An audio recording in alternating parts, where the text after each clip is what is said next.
औज़ुबिल्लाहिस्समीइल अलीम मिनश्शैतानिर रजीम बिस्मिल्लाहिर्रहमानिर रहीम अल्हम्दुलिल्लाहिल मलिकिल हक़्क़िल मुबीन अल मुतसाग़िर लिअज़मतिही जबाबिरतुत ताग़ीन अल मुतखाज़िअ लिकिब्रियाइही उतातुल मुतमर्रिदीन अल मुअतरिफ़े बिरुबूबियतिही साइरुल ख़ल्क़ि अजमईन वस्सलातु वस्सलाम वत्तहिय्यतु वल इकराम अला अशरफिन नबिय्यीना व खातमिल मुरसलीन सय्यदना व मौलाना अबिल क़ासिम मुहम्मद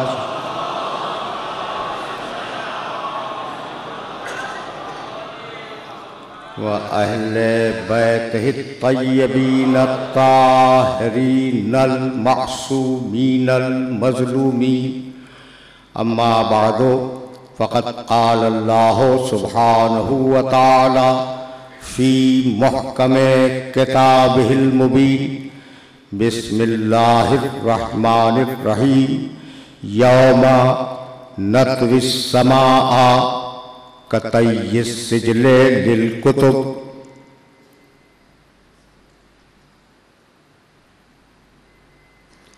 कमा बदअना अव्वला खल्क़िन नुईदुहु वअदन अलैना इन्ना कुन्ना फ़ाइलीन वलक़द कतबना फ़िज़्ज़ुबूरि मिन बअदिज़ ज़िक्रि अन्नल अर्ज़ा यरिसुहा इबादियस सालिहून सलावत।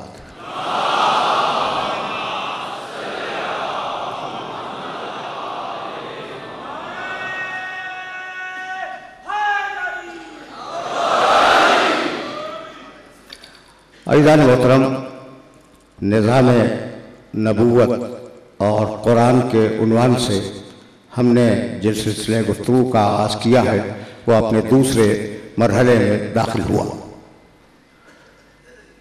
सलाम कलाम की आयत मुबारका अजीब है। दो आयतों की तिलावत का शर्फ हासिल किया मैंने। पहली जो आयत है इस सिलसिले की अजीब है।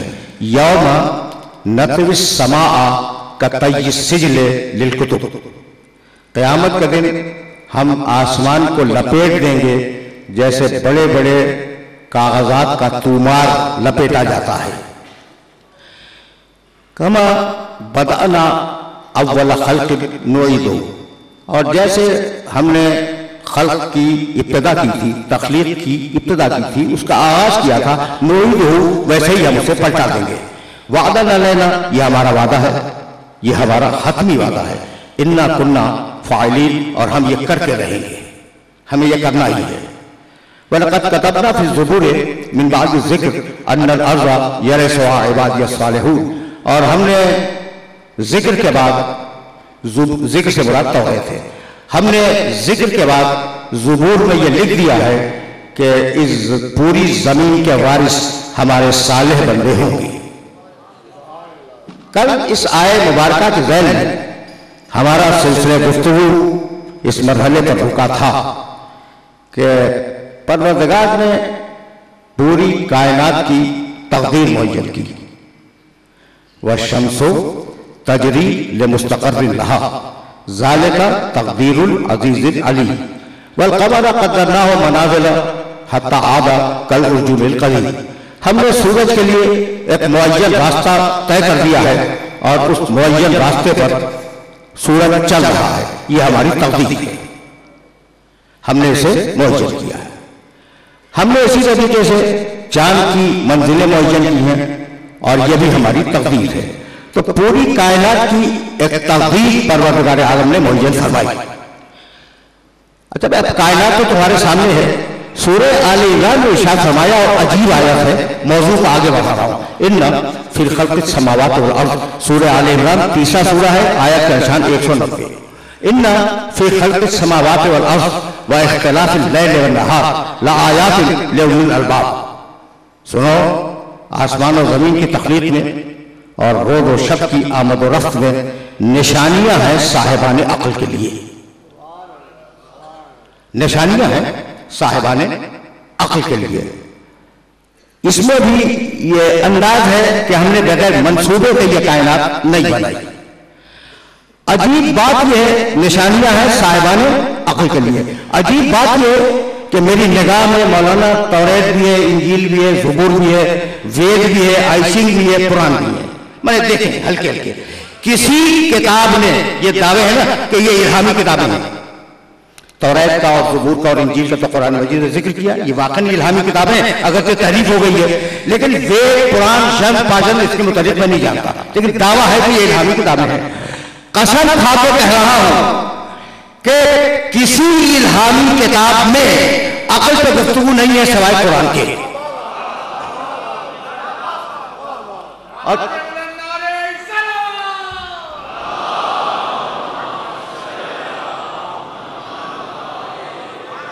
और किसी इल्हामी किताब में साहिबाने अक्ल को मुतवज्जह नहीं किया, अक्ल का नाम लेके मुतवज्जह नहीं किया। और बार बार कुरान कहता है अवलम यदब्बरुल कौल, ये हमारी बात पे तदब्बुर क्यों नहीं करते? देखा तुमने भाई, तवज्जो रखना। इन्ना फी ज़ालिका, पूरी आयतें नहीं पढ़ रहा हूं, इसके सामने वक्त में मुझे आयत नहीं है। इन्ना फी ज़ालिका लआयतन लिक़ौमिन यतफ़क्करून, हमने निशानी रखी है उन लोगों के लिए जो गौर व फिक्र से काम लेते हैं। इन्ना फी ज़ालिका लआयतन लिक़ौमिन यअलमून लिक़ौमिन याक़िलून, ये दोनों आयतें मौजूद हैं जो इल्म और अक्ल से काम लेते हैं। हमने अपनी आयत में उनके लिए निशानियां रखी हैं। तो अब ये जो आयत है, कमा बदाना अव्वल खल्क़िन नुईदुहु वअदन अलैना इन्ना कुन्ना फाइलीन, जैसे हमने तख्लीक की है वैसे ही हम इसे पलटा देंगे और हमारा ये हतमी वादा है। तो कोई ना कोई मंसूबा तो है और उस मंसूबे तक पहुंचना इंसान का काम है। बहुत तवज्जो रहे, उस मंसूबे तक पहुंचना इंसान का फरीज़ा है। तो अब कैसे मालूम करें कि उलूही मंसूबा है क्या, खुदा चाहता क्या है? भाई इसी बात का तो ऐलान किया है सूरह वल असर में, इंतहाई मशहूर सूरा, बिस्मिल्लाहिर्रहमानिर्रहीम, वल असर इन्नल इंसाना लफी खुस्र इल्लल लज़ीना आमनू व अमिलुस सालिहात व तवासौ बिल हक़ व तवासौ बिस सब्र। कसम है गुजरते हुए जमाने की, पूरी इंसानियत घाटे में है। भाई घाटा क्या है? खसारा। खसारा क्या चीज है? नुकसान। तो कोई इंसान दुनिया का ऐसा नहीं है। देखो कुरान ने कैसे समझाने की कोशिश की कि अल्लाह का मंसूबा क्या है, उसे समझो। और खत फिक्र मुसलसल है, जरा तवज्जो रखना। नौजवान दोस्तों से अपील करता हूं थोड़ी सी फिक्र को मबजूल रखना मेरी इस कलमत बयानी की तरफ। इसलिए जाहिर है कि सिर्फ नारा हैदरी तो मकसद नहीं है ना, यह है खुदा की कसम है।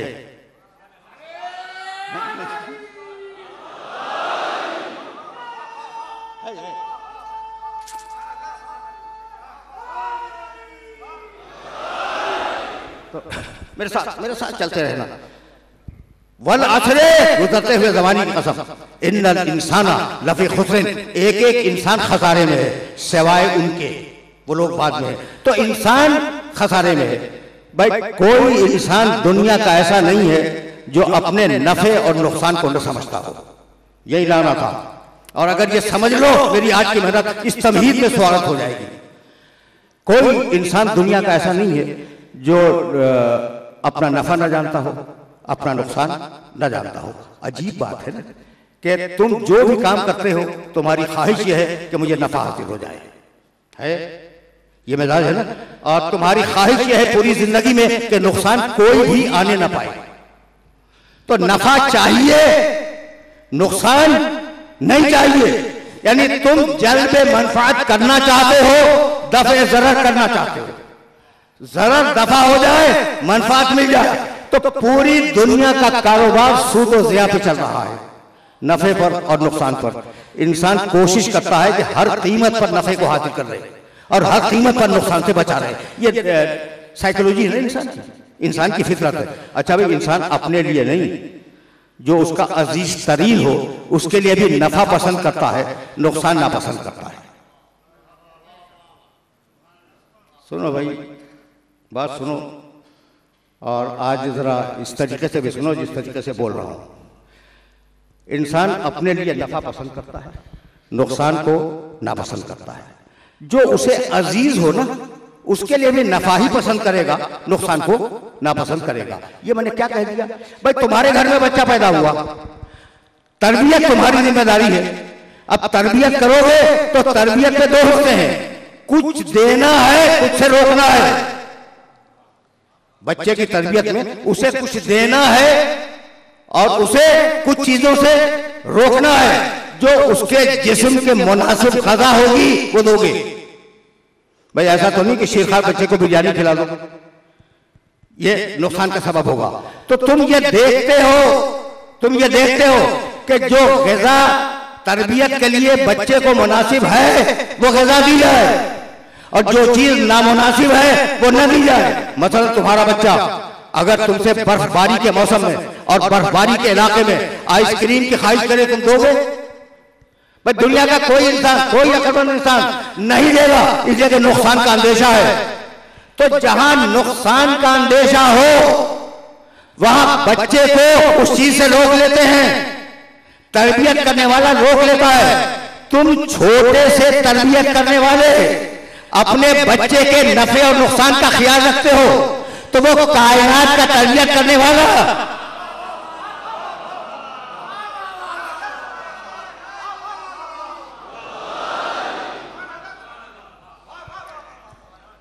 कायनात का तरबियत करने वाला, कायनात का पालने वाला क्या नफे का और नुकसान का ख्याल नहीं रखेगा? तुम आइसक्रीम नहीं दोगे इसलिए कि नुकसानदेह है, तुम उसे मुनासिब ग़िज़ा दोगे इसलिए कि फायदामंद है। तो जो कायनात का सबसे बड़ा तरबियत करने वाला हो, क्या तुम्हारे नफे का और नुकसान का ख्याल नहीं रखेगा? तो भाई यही तो सबब है कि जिसे कह दे कि ये हलाल है वो मुनाफा बख्श है, और जिसे कह दे कि ये हराम है वो ज़रर रसा है। जो हलाल है वो फायदामंद है, जो हराम है वो नुकसानदेह है। पूरी शरीयत का फलसफा यही है। सुभान अल्लाह, मैं समझ रहे हो बात को? अभी तो तुम्हें शरीयत पे मैंने रोका हुआ है। तो पूरी शरीयत का फलसफा यही है कि जो तुम्हारे लिए नुकसानदेह है उसे हराम करार दिया गया, जो तुम्हारे लिए फायदामंद है उसे हलाल करार दिया गया। तो पूरी इंसानियत नफो नुकसान पे चल रही है। कायनात का सबसे बड़ा नफा जन्नत, और जन्नत तक जाने के लिए सबसे ज्यादा जरूरी है इबादत। नौजवान बहुत परेशान है।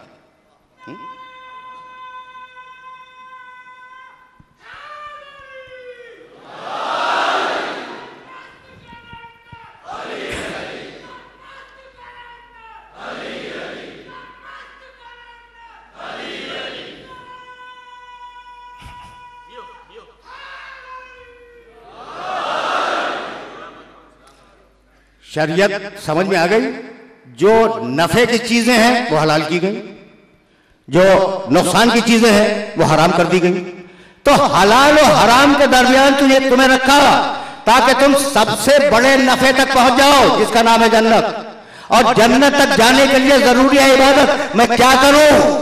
बार बार कहा अलम आहद इलैकुम, भाई इबादत को समझो, अल्लाह की इबादत बहुत जरूरी है। और नौजवानों को मैसेज दे रहा हूं मैं, अल्लाह की इबादत समझो। अलम आहद इलैकुम या बनी आदमा अल्लाह ताबुदु शैतान इन्नहु लकुम अदुव्वुम मुबीन व अन इबुदूनी हादा सिरातुम मुस्तकीम। आदम के बेटो, क्या हमने तुमसे अहद नहीं लिया कि तुम शैतान की इबादत नहीं करोगे?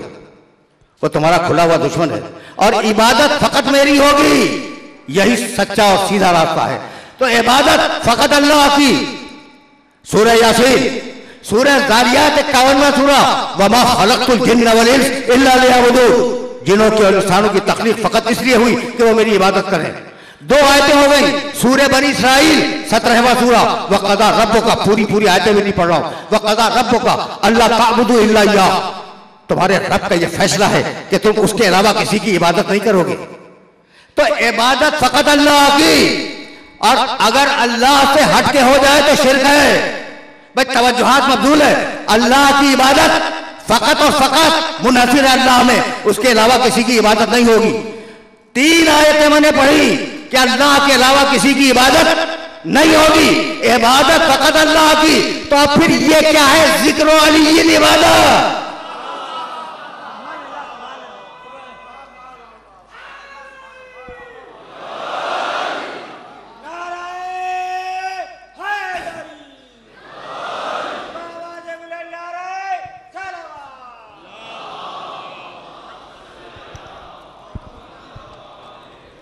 भाई इबादत तो फकत अल्लाह की है ना, मेरे नबी ने कहा।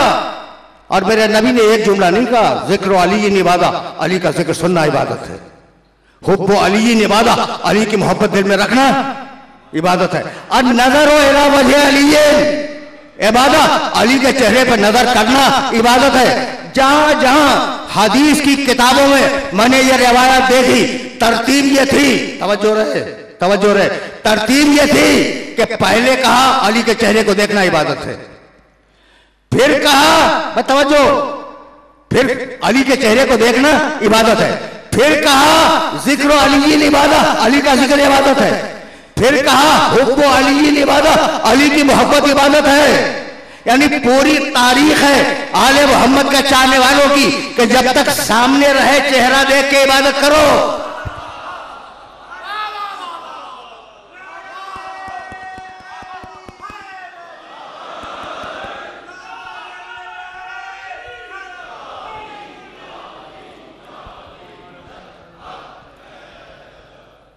तरतीब तो देखो, पहले क्या कहा? नजरो एला वजह अली निवादा। अच्छा भाई सुन लो, अब बात दरमियान में आ गई तो मैं क्या करूं, रुकना तो नहीं था मुझे। एक दिन मोतबर किताबों में रिवायत है, और अब बार बार जतलाते हुए भी बुरा लगता है कि मैं देख के बोलने का आदी हूं, ठीक है ना मौलाना? रिवायत देखी मैंने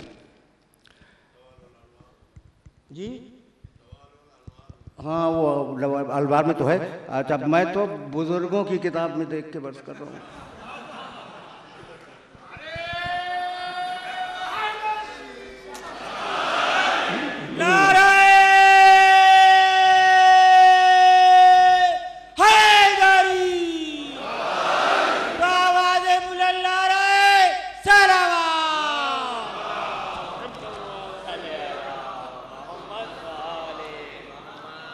भाई सुनो, अब ये रवायत आ गई है ना, तो सुनते जाओ और हवाले मेरे घर पे आके देख लेना, नजदीक ही में रहता हूँ, ठीक है ना?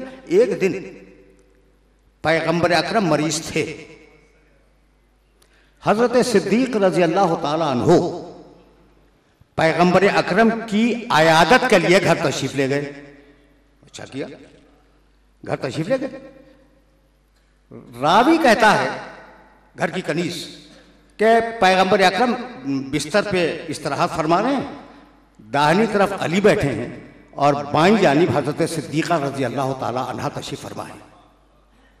ठीक, ये सुनने वाली रवायत है।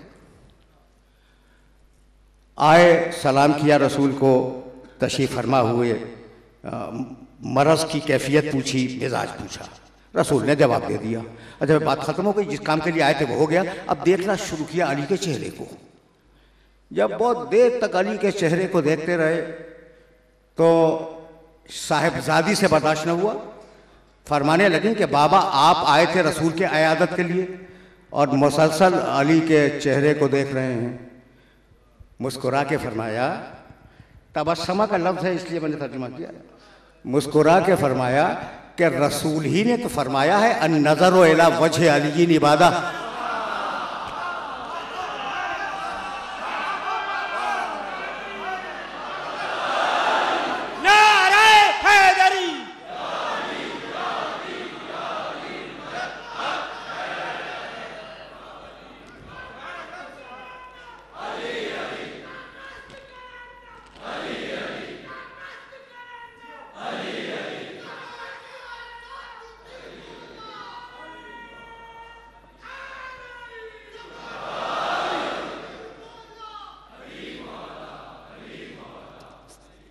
भाई मैं तो सिर्फ रिवायत को नकल करने का जिम्मेदार हूं, समझना तुम्हारा काम है।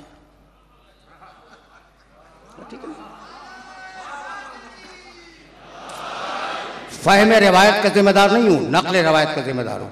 अच्छा भाई, तो चेहरे को देखने लगे अली के, तो साहिबजादी ने अर्ज़ की बाप की खिदमत में कि बाबा आए थे रसूल की अयादत के लिए और मुसलसल चेहरा देख रहे हैं अली का।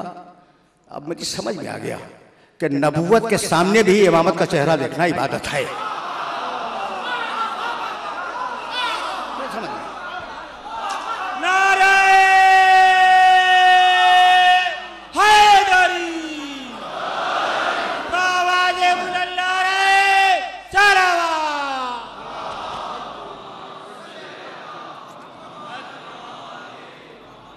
तो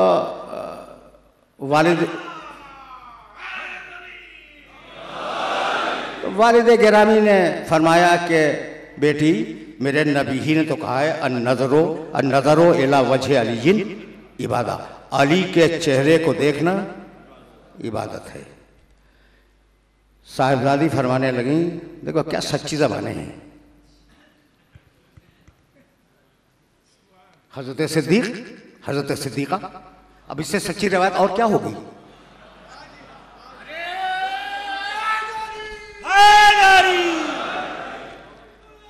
फरमाने लगी कि बाबा आपने अली की शान में एक रिवायत बयान कर दी, अन-नज़र इला वजह अली इबादा, तो मुझे इजाज़त है कि दूसरी रिवायत अली की शान में मैं बयान करूं। क्या बताओ? तो साहिबजादी फरमाने लगी कि मेरे नबी ने कहा जिक्र अलीयिन इबादा, अली का जिक्र करना या सुनना दोनों इबादत हैं। रसूल लेटे हुए सुन रहे हैं ना, सुन रहे हैं, तो दो रिवायतें सुन ली, एक सिद्दीक की रिवायत रसूल से, एक सिद्दीक़ा की रिवायत रसूल से। ठीक, अब लेटे हुए रसूल सुन रहे हैं कि एक ने कहा कि अली के चेहरे को देखना इबादत है, दूसरी खातून ने फरमाया कि अली का जिक्र करना या सुनना इबादत है। रसूल कहने लगे अब तीसरी रिवायत मैं बताऊं? कहा या रसूलल्लाह, फरमाए का हुब्बु अली इबादत, अली की मोहब्बत दिल में रखना इबादत है।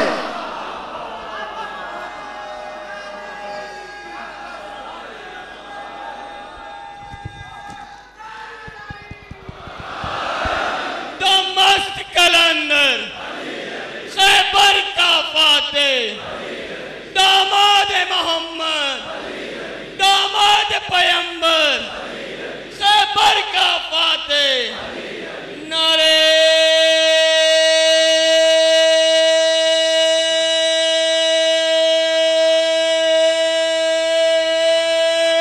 हैदरी। और आए से तो सलामती हो अल्लामा साहब और कुल्ले मोमिनीन और मोमिनात के लिए बुलंद तर सलावत।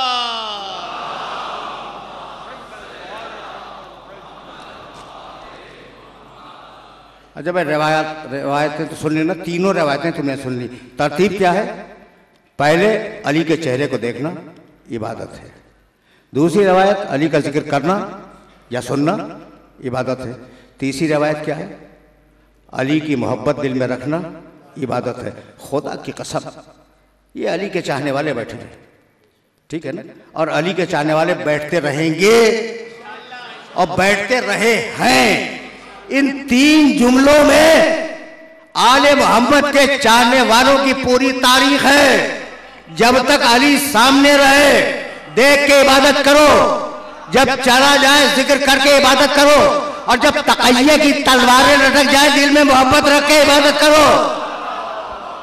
नारे हैदर।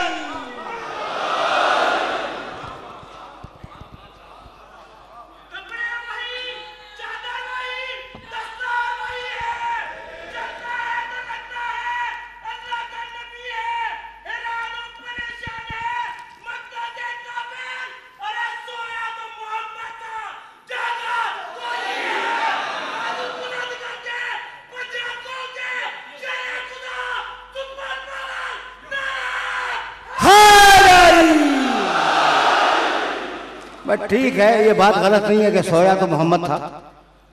अच्छा, क्या जागा तो क्या हुआ? भाई जागा तब भी मोहम्मद है, अव्वलुना मोहम्मद। ठीक है। बोलो ना मोहम्मद। अच्छा भाई अब रुक जाओ, तो तीनों रिवायतें तुम्हारे ज़हन में महफूज रहेंगी, तीनों रिवायतें महफूज रहेंगी। अब एक किताब है अरबी ज़बान की लुगत, निहाया, लिखने वाले अल्लामा इब्न असीर जज़री, किताब निहाया। अच्छा, इसमें अरबी ज़बान के वो अल्फाज लिए गए हैं जो कुरान और हदीस में आए हैं। इसके अलावा उन्होंने नून के चैप्टर में जो जुमला लिखा है वो तुम्हें सुनाना चाह रहा हूँ। और अब यहाँ से फिर मैं वापस जाऊँगा, अब कुछ और भी तो कहना है ना, फिर मैं वापस जाऊँगा, लेकिन ये जुमला तुम तक पहुँच जाए। इब्न असीर जज़री याद रखना, और किताब का नाम अन्निहाया याद रखना, लेटेस्ट छपी है मिस्र से, और मैं तुम्हें दिखला सकता हूँ। नून का चैप्टर, अन्नज़रो इला वजह अली इबादा, नज़र नून से उस चैप्टर में जाके देख लेना। उन्होंने लिखा कि हाँ ये रिवायत तो है। अब रिवायत का कैसे इनकार कर देते, ज़बानें सच्ची थी तो रिवायत का इनकार तो मुमकिन नहीं है ना। फरमाने लगे कि रिवायत तो है, अन्नज़रो इला वजह अली इबादा, लेकिन हकीकत में अली के चेहरे को देखना इबादत नहीं था।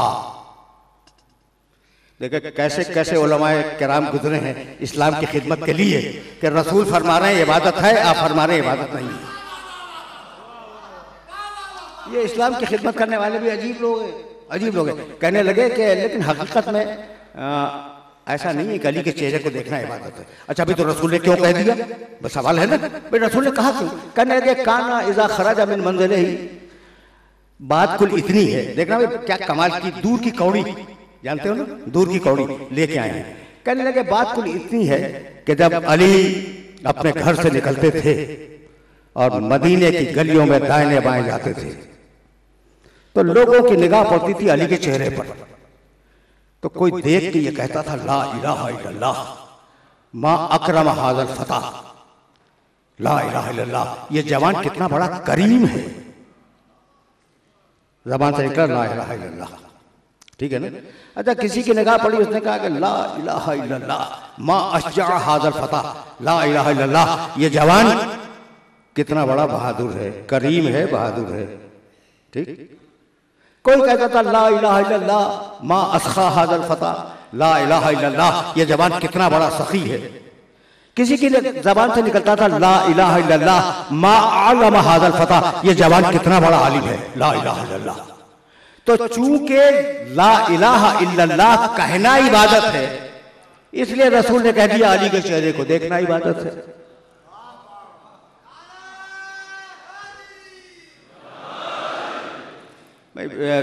कोई बात पहुंची मेरे सुनने वालों तक? नहीं, वे नहीं पहुंची। यानी अली के चेहरे को देखना इबादत नहीं है।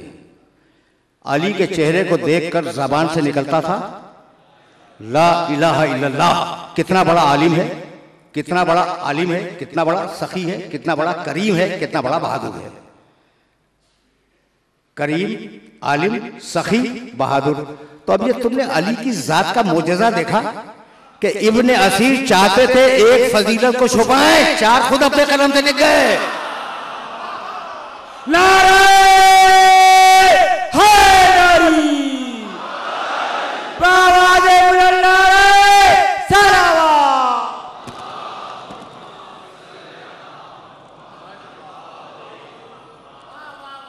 तो जबान से क्या निकला? अली के चेहरे को देखकर ला इलाहा इल्लल्लाह, भाई यही तो निकला है जबान से। जिसने देखा उसकी जबान से बेख्तियार निकला ला इलाहा इल्लल्लाह। तो चूंकि ला इलाहा इल्लल्लाह कहना इबादत है, इसलिए कह दिया रसूल ने अली के चेहरे को देखना इबादत है। तो अब इतनी बात तय हो गई कि अली के चेहरे को देखकर जबान से निकलता है ला इलाहा इल्लल्लाह। तुम्हें कसम दे के पूछता हूं कि आदम से मोहम्मद तक इन अंबिया का पैगाम क्या था? ये आए ही थे ला इलाहा इल्लल्लाह कहलवाने के लिए। तो जो काम नबूवत अपनी जबान से लेती है, अली अपने चेहरे से ले लिया करता है। नारे हैदरी,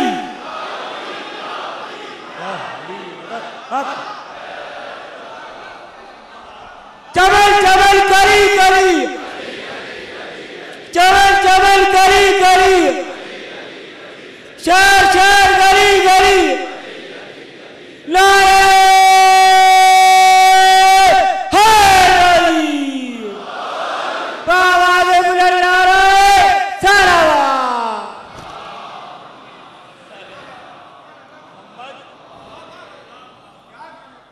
फिर वापस चलो, गरज तख्लीक इंसानी क्या है? इबादत। अब फिर मौजू मुत्तसिल हो रहा है इस मकाम पर। गरज तख्लीक वमा खलक़तुल जिन्न वल इंस इल्ला लियअबुदून, जिनों की और इंसानों की तख्लीक मैंने इसलिए की कि मेरी इबादत करें। अन अबुदूनी हादा सिरातुल मुस्तकीम, फकत मेरी इबादत होगी। ठीक, वमा खलक़तुल जिन्न वल इंस इल्ला लियअबुदून, तुम्हें अर्ज कर चुका। वक़ज़ा रब्बुका अल्ला ताबुदू इल्ला इय्याह, तो इबादत है बुनियाद, तय हो गई ना बात, इबादत है बुनियाद। अब तुम्हें हक है ये पूछने का, मौजू आगे बढ़ रहा है, तुम्हें हक है ये पूछने का कि भाई इबादत करें तो फायदा क्या है इबादत का? इबादत का फायदा क्या है? हक है ना तुम्हें पूछने का। भाई इबादत अगर करोगे तो अल्लाह से करीब हो जाओगे, ये उसका फायदा है। अच्छा, सवाल का हक तो तुम्हें है, तो फिर पूछोगे भाई अल्लाह से करीब होने का क्या फायदा? ये पूछने का हक है। भाई इबादत करोगे अल्लाह से करीब हो जाओगे, तो अब तो पूछो कि फिर अल्लाह से करीब होके क्या करें? भाई देखो, लोहा लोहा है, आग आग है, दूर रखा है लोहा, लोहा है, दूर रखी आग, लोहे पे कोई असर नहीं है उसका। लेकिन अगर लोहे को आग से करीब कर दो तो लोहा गर्म हो जाएगा, सलाख है लोहे की, वो गर्म हो जाएगी। और अगर तुमने उठा के आग में डाल दिया तो जितना हिस्सा आग में है, वो जितना हिस्सा आग में गया वो लोहे का वो आग जैसा हो जाएगा। तो अगर तुम अल्लाह के करीब हो गए तो उसके सिफात का मजहर बन जाओगे या नहीं? यह है कुर्बतन इल्लाह का फायदा। मैं मजबूर था कि मैं अपने मौजू को आगे बढ़ाने के लिए तुम्हें यह जुमला हदिया करूं। कुर्बतन इल्लाह का फायदा क्या है? कि अल्लाह से करीब होकर अल्लाह के सिफात का मजहर जितनी भी इस्तेदाद हो, जितनी भी सलाहियत हो, तो बढ़ सकते हो। और यही सबब है कि हमारी हदीस की किताबों में रिवायत आई, अल उबूदियतो जौहरतुन कुन्हुहा रुबूबिय्या, बंदगी एक ऐसा जौहर है जिसका इख्तिताम खुदाई पे है। खुदा नहीं बन जाएगा, खुदाई का मजहर बन जाएगा। तो जो जितना करीब होगा उतना ही खुदा का मजहर होगा। यहां तक तो आ गए ना, जो जितना करीब हो जाए। अब फिर किसी वक्त बात करेंगे कि जो जितना करीब होगा वो खुदाई का मजहर बन जाएगा। मजहर के मानी, आज बहुत ऑफ द रिकॉर्ड बातें कर रहा हूं नौजवान दोस्तों से। मजहर के मानी क्या है भाई? जिससे सिफत का ज़ुहूर हो। भाई अल्लाह तो नजर नहीं आ सकता, लेकिन अल्लाह की कोई सिफत बक़दर किसी में आ जाए, उसका ज़ुहूर उससे होगा। वो कौन कहलाएगा? मजहर। ठीक भाई, तवज्जो रखना। मौलाना आपकी खिदमत में भी एक जुमले हदिया कर ही दी। तकब्बुर इंसान के लिए बहुत बुरी शय है या नहीं? गर्दन हिला रहे हैं मौलाना वजीरी।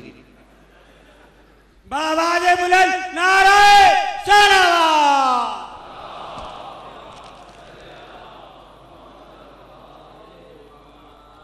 भाई बहुत तकब्बुर अज़ाज़ील रा खार कर, शेख सादी ने कहा कि तकब्बुरी तो था जिसने इब्लीस को जलील करके रख दिया। तो मखलूक के लिए तकब्बुर इंतहाई बुरा है, जलील तरीन शय है तकब्बुर करना। ठीक, और अल्लाह के अस्माए हुस्ना में है मुतकब्बिर, तकब्बुर करने वाला। उसके लिए हुस्न है, बंदों के लिए क़ुव्व है, उसके लिए अच्छा है तकब्बुर, हमारे लिए बुरा है। अब मैं कैसे भूल जाऊं? मौलाना को ये जुमला हदिया कर रहा हूं, तुम्हारा जी चाहे सुनो, जी चाहे न सुनो। जब अली अमर का सर लेके चले हैं,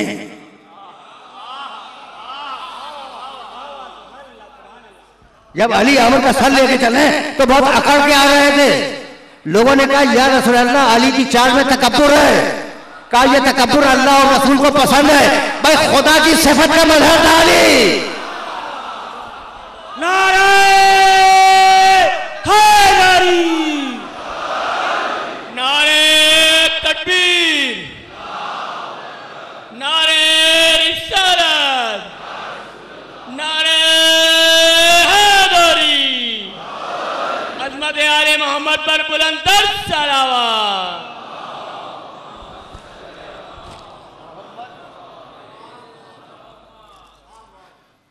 गुफ्तगू गुफ्तगू इस मरहले से आगे नहीं जाएगी, लेकिन सिलसिले कलाम को मौजू के साथ जोड़ते हुए जुमला कहूंगा और आगे चला जाऊंगा। हाँ, इसलिए कि जाना कहीं दूर है। भाई अजीब बात यह कि जो जितना करीब उतना बड़ा मजहर इलाही, तय हो गई ना बात। कायनात का सबसे बड़ा करीब इंसान कौन है जो अल्लाह से करीब हो? बताओ। दना फतदल्ला फकाना काबा कौसैन औ अदना, वो गया करीब हुआ, रसूल मेराज में झुका, फकाना काबा कौसैन, एक कमान बन गया। मौलाना से मैं बहुत डर रहा हूं। ये कहेंगे भाई कौसैन तो 2 कमाने, ये आपने तर्जमा कर दिया 1 कमान, ये कहां से हो गया? है ना?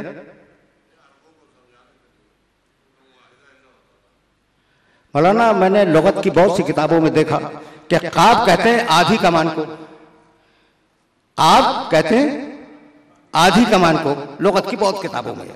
और आके देख लेना, मेरे पास ताजुल उरूस में है, मुंतहल अरब में है, जवाहर इब्न तुरैर में है। काब आधी कमान, तो आधी आधी जब जोड़ोगे 2 कमानों का आधा आधा, तो 1 कमान बन गई या नहीं? फकाना काब कौसैन, वो गया करीब हुआ, झुका और 1 कमान बना। और कमान है सजदे की शक्ल, यानी मेरा मोहम्मद करीब आकर सजदे में चला गया। चूंकि पढ़े लिखे हो, चूंकि पढ़े लिखे हो, इसलिए ये दकीक तरीन मरहले फिक्र तुम्हारी खिदमत में हदिया कर रहा हूं, वरना मुझे जरूरत नहीं थी कि इतने दकीक मरहले की तरफ तुम्हें ले जाऊं। अच्छा भाई, तो मेरा रसूल गया, झुका और 1 कमान बना। यह सजदे की कैफियत, रसूल सजदे में आ गया, तो जरूरी था कि वहां जाके सजदा करें? भाई तुम्हारे इल्म और फिक्र को हदिया कर रहा हूं ये जुमला, जरूरी था कि वहां जाके जरूर सजदा करें? भाई बगैर सजदे के आ जाते? नहीं। सुभान अल्लाज़ी असरा बि अब्दिही लैलन मिनल मस्जिदिल हराम इलल मस्जिदिल अक़सा, ले गया है मस्जिदुल हराम से और ले गया है मस्जिद अक़सा तक। ठीक है ना? तो जहां गया है वो मस्जिद है, सजदा तो करेगा।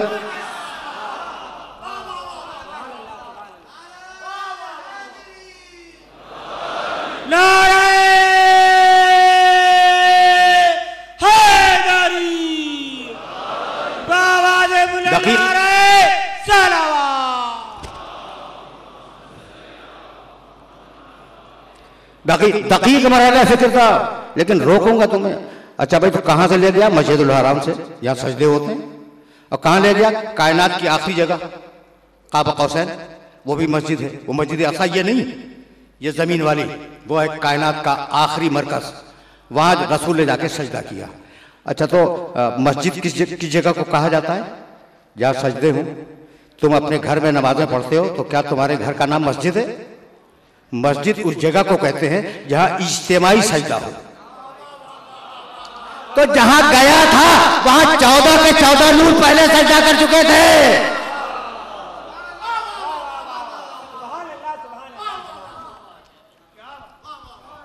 भाई बहुत तवज्जो है। तो वो करीब तरीन इंसान है। इस जुमले से फायदा मैं अगली तकरीरों में उठाऊंगा। तो जो जितना करीब हो जाए वो अल्लाह का हमरंग हो जाए। मुमकिन नहीं है कि अल्लाह का हमरंग हो सके, सिफ़त अल्लाह का रंग कुरान मजीद ने एक मकाम पे ऐलान किया है। तो जितना भी करीब हो सके, जितना भी करीब हो सके। अब सुनना भाई, अब सुनना। अब मेरे पास अब दामन वक्त में गुंजाइश नहीं है, अब जान ले आया हूं और सुनना। अल्लाह की कुर्बत। देखो भाई, मैं तुमसे करीब हूं, तुम मुझसे करीब हो, एक जगह बैठे हुए मजलिस से सुन रहे हैं, ठीक है ना? तो हम करीब हैं एक दूसरे से। बहुत तवज्जो रखना। एक होती है जमीनी कुर्बत कि जमीन में एक दूसरे के साथ है, ठीक। दूसरी होती है जमानी कुर्बत, एक ही जमाने में है, अगर दूर भी है तो एक ही जमाने में करीब है।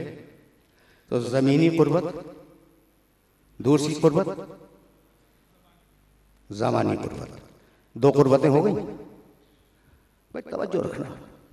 अगर ये बात मैं पहुंचा सका तो मेरी आज की मेहनत स्वार्थ हो जाएगी। अजीब बात यह है कि परवरदिगार से जमीनी कुर्बत मुमकिन नहीं है। ज़मानी कुर्बत है, हमेशा से और हमेशा रहेगा। जितने लोग हैं उससे ज़मानी तौर पे करीब हैं, ठीक है ना। लेकिन अब अजीब कुर्बत है अल्लाह के साथ, अजीब कुर्बत है।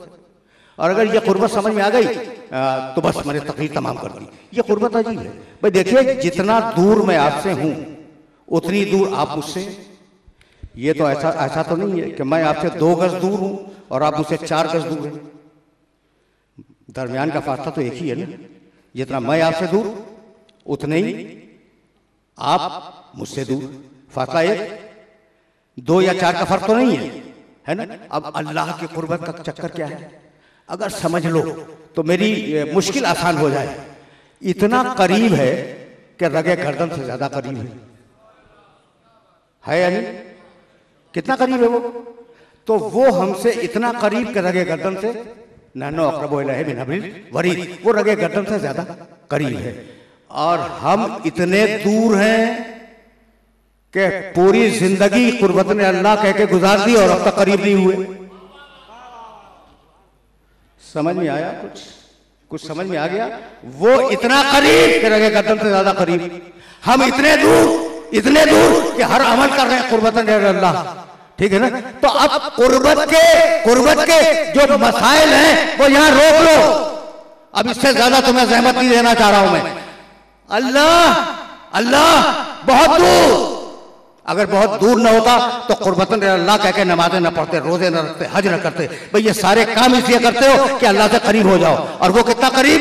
बहुत करीब, रगे गर्दन से ज्यादा करीब। तो ये खुद फासला बतला रहा है कि ये कुर्बत मादी नहीं है, ये रूहानी कुर्बत है कि तुम रूहानी तौर पर उससे करीब होना चाह रहे हो। अच्छा भाई, तो अब करीब तो हो नहीं सकते। इंसान मादी जिस्म है, वो कुर्बत मादी चाहता है, करीब होना, जिस्म का जिस्म से करीब होना। अल्लाह तो जिस्म ही नहीं है, करीब कैसे हो गए? उसने एक काबा बना दिया कि भाई ये मेरा घर है, उसकी तरफ सजदा करो, कुछ तो करीब हो जाओगे। बात पहुंच गई ना। बस गुफ्तगू आज मैं बहुत खस्तगी महसूस कर रहा हूं, गुफ्तगू को तमाम कर रहा हूं इस मरहले पर।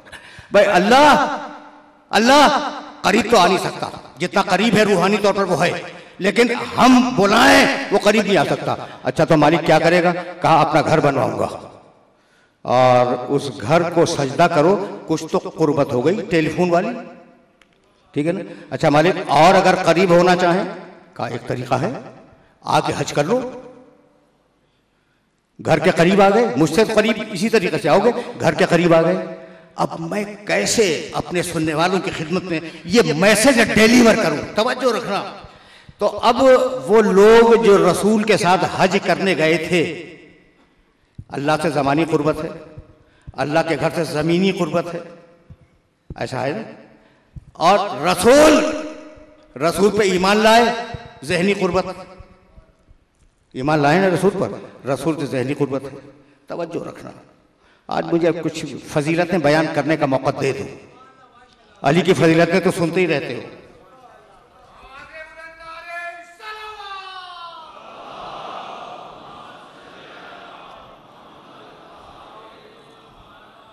भाई औरों के फजाइल भी तो कभी कभी सुन लिया करो, ठीक है ना। अच्छा भाई, तो अब वो लोग जो रसूल के साथ हज के लिए गए हैं, अल्लाह के करीब हैं, ईमान लाए हैं अल्लाह पर, अल्लाह के घर की तरफ सजदा करते हैं, फिर करीब हैं, और रसूल के साथ गए हैं हज करने के लिए, ठीक। तो अब रसूल से ज़मीनी कुर्बत भी है, ज़मानी कुर्बत भी है, ज़हनी कुर्बत भी है। इतने बड़े लोग दुनिया में कभी मिलेंगे? भाई कुछ तो बोलो, मिलेंगे?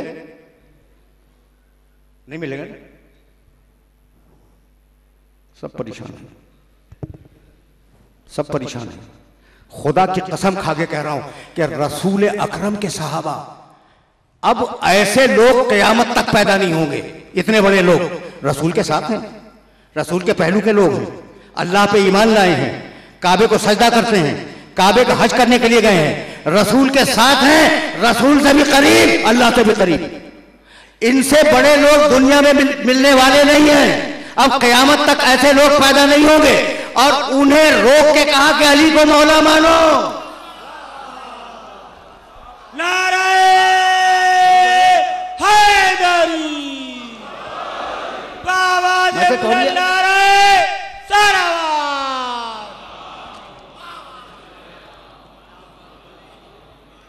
उन्हें रोक के कहा उसी हद के बाद करीबी लोग हैं, पहलू के बैठने वाले लोग हैं, उनसे कहा कि अली को मौला मानो।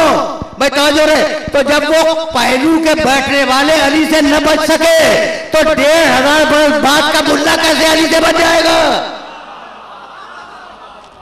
नाराए हैदरी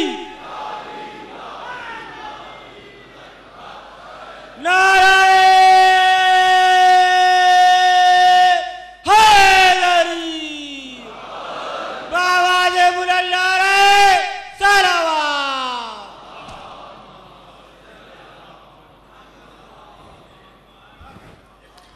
मौलाइयत नाम नहीं है, ओहदा है। भाई तवज्जो रहे, सिमटे तो अली की जात में सिमट जाए, फैले तो 12वें तक जाए। 12 के 12 हर फर्द इमामत अपनी जात में मौला है। और इसीलिए मैं बार बार बतौर पैगाम अपने सुनने वालों से ये कहा करता हूं कि करबला की जंग मौलाओं की और गुलामों की जंग है। तकरीर रुक गई, इस मरहले पे तकरीर रुक गई। करबला की जंग मौलाओं और गुलामों की जंग है। अगर ये जुमला वाज़े हो गया हो तो फिर मुझे आगे कहने की जरूरत नहीं है। ये मौला कौन? नबी के जानशीन, नबूवत दीन लाती है, इमामत दीन बचाती है। नबूवत बिना ला इलाह, इमामत बकाए ला इलाह। और हुसैन जो उठे थे ना करबला जाने के लिए, तो ला इलाहा इल्लल्लाह खतरे में था, उसे बचाने के लिए हुसैन उठे थे। भाई सब जानते हैं। और अब इससे आगे तुम्हें क्या ले जाऊं कि 28 रजब को मदीने से निकले। जब निकल रहे थे ना तो ये जुमला सुन लो, हुसैन हर एक से रुखसत हुए। उम्मे हानी अली की बहन है, हुसैन की फूफी हैं, मशहूर शख्सियत हैं।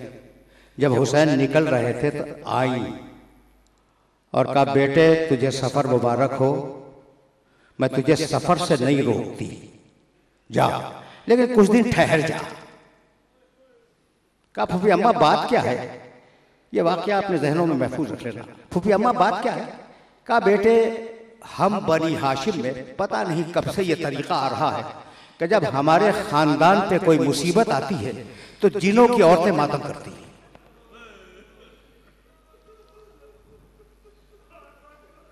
जिनों की औरतें नौहा करती हैं।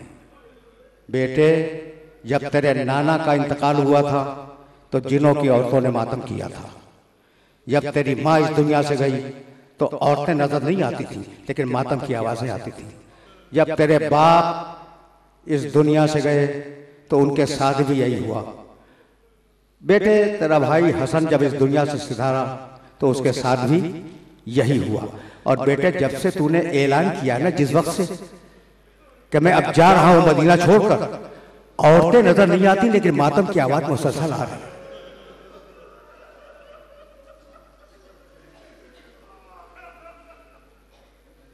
दो जुमले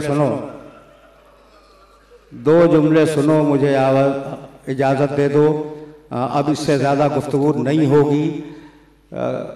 का फूफी अम्मा तकदीर इलाही यही है, ये कह के जनाब उम्मे हानी को खुदा हाफिज किया।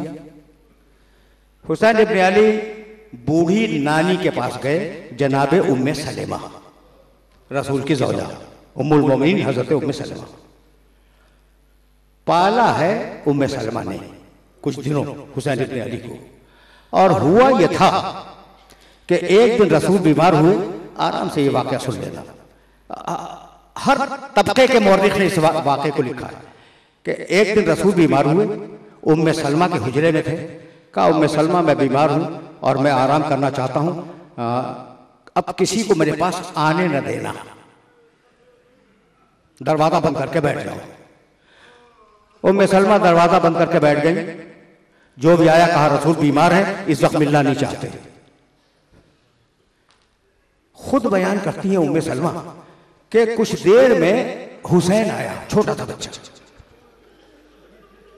कहा बेटे तुम्हारे नाना बीमार है, मिलना नहीं चाहते। उसने सर उठाया और कहा फूफी अम्मा क्या मुझसे भी नहीं मिलेंगे?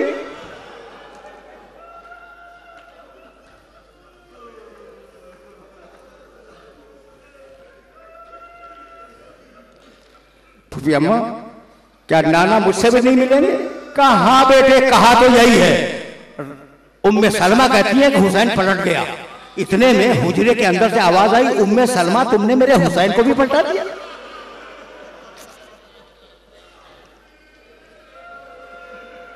तुमने मेरे हुसैन को भी पलटा दिया। दौड़ती हुई गई, दौड़ती हुई गई। कहा बेटे हुसैन आओ। कहा नानी अम्मा हो, अब हम नहीं आएंगे, नाना मिलना भी चाहते ना। कहा बेटे मुझे माफ कर दो। उम्मे सलमा ने कहा मुझे नहीं मालूम था कि लोग और हैं, तू और है।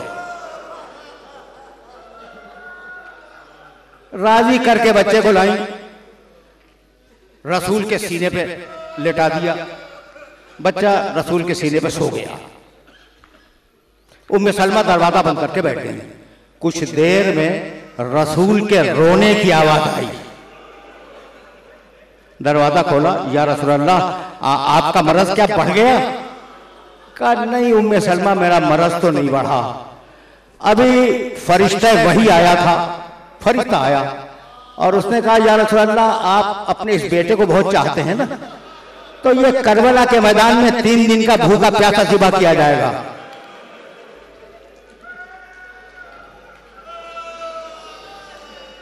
और या रसूल अल्लाह ये उसके कत्लगाह की मिट्टी है। रसूल के हाथ में वो मिट्टी थी। रसूल ने उम्मे सलमा को दे दी और कहा उम्मे सलमा इस खाक की हिफाजत करना, जब तक ये मिट्टी है मेरा हुसैन जिंदा है, और जिस दिन ये खून बन जाए समझ लो कि मेरा हुसैन इस दुनिया में न रहा। उम्मे सलमा के पास वो मिट्टी मौजूद थी। ठीक कहा बेटे मत जा, तेरे नाना मना कर चुके हैं कि इराक की सरजमीन तेरे लिए मुबारक नहीं है। एक मरतबा हुसैन ने कहा कि नानी मेरी 2 उंगलियों के दरमियान देखिए। करबला की जमीन नजर आई। कहा नानी अम्मा ये मेरी कत्लगाह है।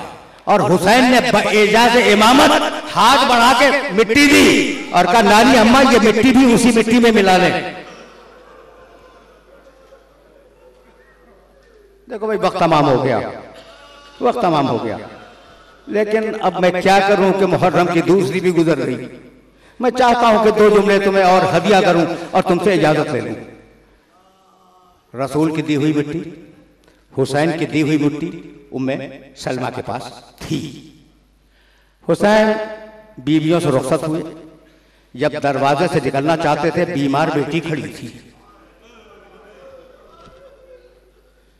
बीमार बेटी खड़ी हुई थी, सर पे हाथ रखा। कहा बेटी अगर तू बीमार न होती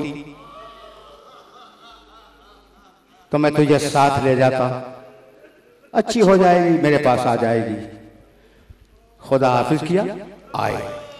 काफिला शहर मदीना से बाहर आया।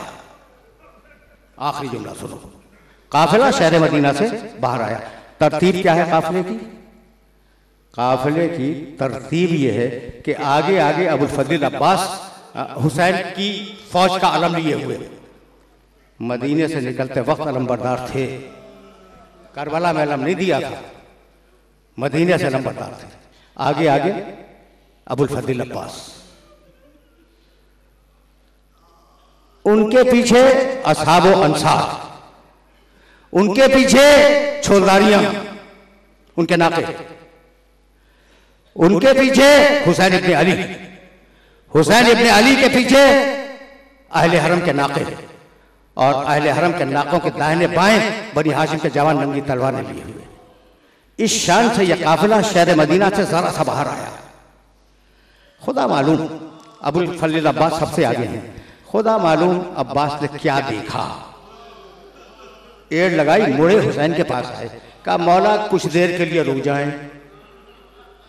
कहा अब्बास अभी तो मदीने से निकले हैं, ये अभी रुकने का क्या सबब है? अब्बास ने जबान से कुछ नहीं कहा, मुड़ के काफिले के पीछे देखा। हुसैन भी मुड़े, देखा कि बीमार बेटी नानी का हाथ थामे हुए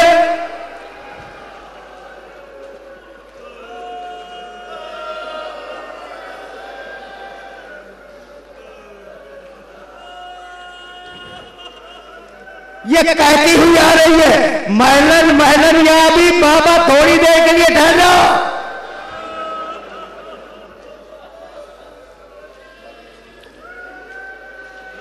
अजरकुम अल्लाह। हुसैन ने कहा काफिले को रोक दो। काफिला रुक गया, बीबियां उतर आई। बच्ची करीब आई, सलाम किया झुक के बाबा को और कहा बाबा मैं इसलिए नहीं आई कि मैं इसरार करूं कि आप मुझे अपने साथ ले चलें। मैं तो अपने छोटे भाई असगर को एक मर्तबा और देखना चाहती हूं।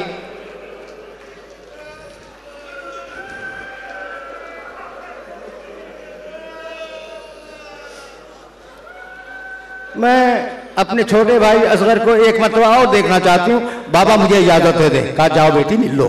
आई फातिमा सोहरा आई, शहजादी जैनब की गोद में था बच्चा। हुमक कर फातिमा सोहरा की गोद में आ गया। बहुत देर तक बच्ची प्यार करती रही अपने छोटे भाई को। जब देर हो गई ना, जब देर हो गई तो हुसैन ने आवाज दी, जैनब अब बच्चे को अपनी गोद में ले लो। शहजादी जैनब ने लेना चाहा, बच्चा नहीं गया। सैयद सज्जाद आए, बच्चा नहीं गया गोद में। मां आई, बच्चा मां की गोद में नहीं गया।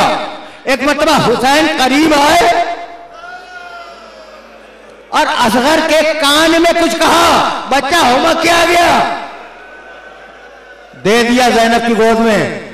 शहजादी ने पूछा कि भाई कहा क्या था? कहने लगे मैंने तो फकत इतना कहा कि असगर क्या करबला नहीं चलोगे?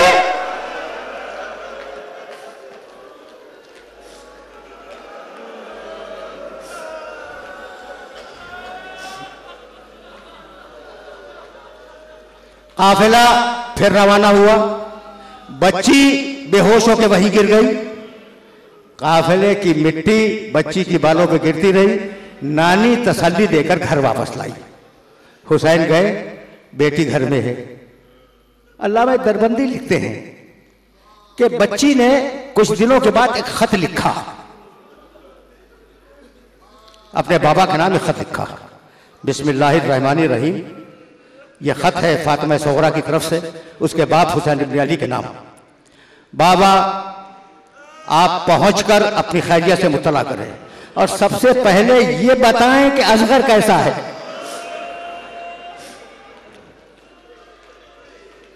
और दूसरी ख्वाहिश है कि जब भैया अली अकबर की शादी हो तो मुझे बुलाया जाए।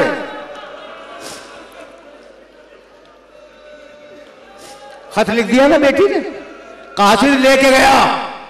और अब बेटी का यह दस्तूर था कि रोजाना हवाज जरूरत फारिग होकर घर के दरवाजे के पीछे खड़ी हो जाती थी कि खत का जवाब आएगा,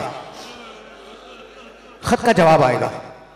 होता है ना जब खत लिखते हैं तो जवाब का इंतजार होता है। 28 रजब को काफिला चला था। शाबान गुजरा, रमजान गुजरा, शव्वाल गुजरा, ज़िक़ादा गुजरा, ज़िलहिज का महीना गुजर गया। मुहर्रम का चांद उफ़ुक़ मदीना पे ताले हुआ। बच्ची को खत का जवाब न मिला।